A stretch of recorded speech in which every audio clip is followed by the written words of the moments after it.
There are moments in life where you inevitably have to say goodbye. Sometimes you see it coming. Other times it is abrupt and sudden. My mom, Erin, has experienced loss. This is her story. I was 12 when Daddy died of a massive heart attack. I was sitting at home on our brown tweed sofa, nervously biting my nails. Daddy had been taken to the hospital Thursday night, and I had just spent the excruciatingly slow hours of my Friday at school. All day I sat in my classes, fidgeting nervously with my green striped cotton t-shirt. The ticking of the large worn-out clock on the classroom walls was my only predictable thing in my life that day. All day questions fogged my conscience. The clock reached 3, and I went home with a strange mixture of numbness and anxiety coursing through my body. Once home, I looked around and saw that everything was exactly the way it was before I left for school. Except now, there was an emptiness lurking in the house. I dropped my backpack by the door and went and sat on the couch, thinking back to the night before. "Erin, you must stop that ridiculous habit," Dad said in a reprimanding voice as he caught me in the act of biting my nails. I dropped my hand from my mouth and picked up my pencil and started working on my homework. Daddy sank into his chair and began chewing on his pipe. As I finished the second half of my worksheet, I looked up, surprised to find Daddy without the pipe in his mouth and the newspaper now folded up. It hadn't even been 10 minutes. He was staring blankly ahead, and his expression read of discomfort. I put my pencil and paper back next to me and watched him intently. He was rolling his sleeve up on his left arm, and as his sleeve went up, he began to shake his head. His arm was alarmingly red, and he began to rub it.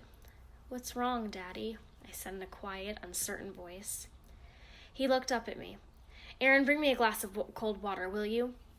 I pushed myself off the couch and onto the carpeted floor and headed to the kitchen. I turned the sink on and briskly ran my hand under the running water to check that it was cold enough and filled it. I turned the knob back and carefully walked back to the living room. "Here, Daddy," I said, handing the glass to him.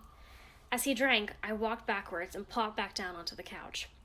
I glanced at the clock on the small bedside table next to me. It was almost 10. I still hadn't finished my homework. I sighed heavily and picked up my last worksheet. Several minutes later, I was still on the same problem and was again biting my nails. Mom walked into the room, softly humming. She glanced up at Daddy, and he stopped. Her eyes widened, and her face changed from relaxed to one filled with alarm and fear. She pursed her lips together and walked to Daddy's chair, the whole time looking at his left arm. He looked up at her. The tension between them was palpable. Without exchanging any words, she said, "I'm going to call the doctor." I swallowed, and my stomach began to tighten. Was he having another heart attack? He had been so healthy since his first heart attack 2 years ago.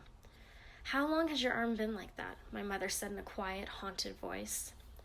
He looked from her to his arm and sighed and shook his head.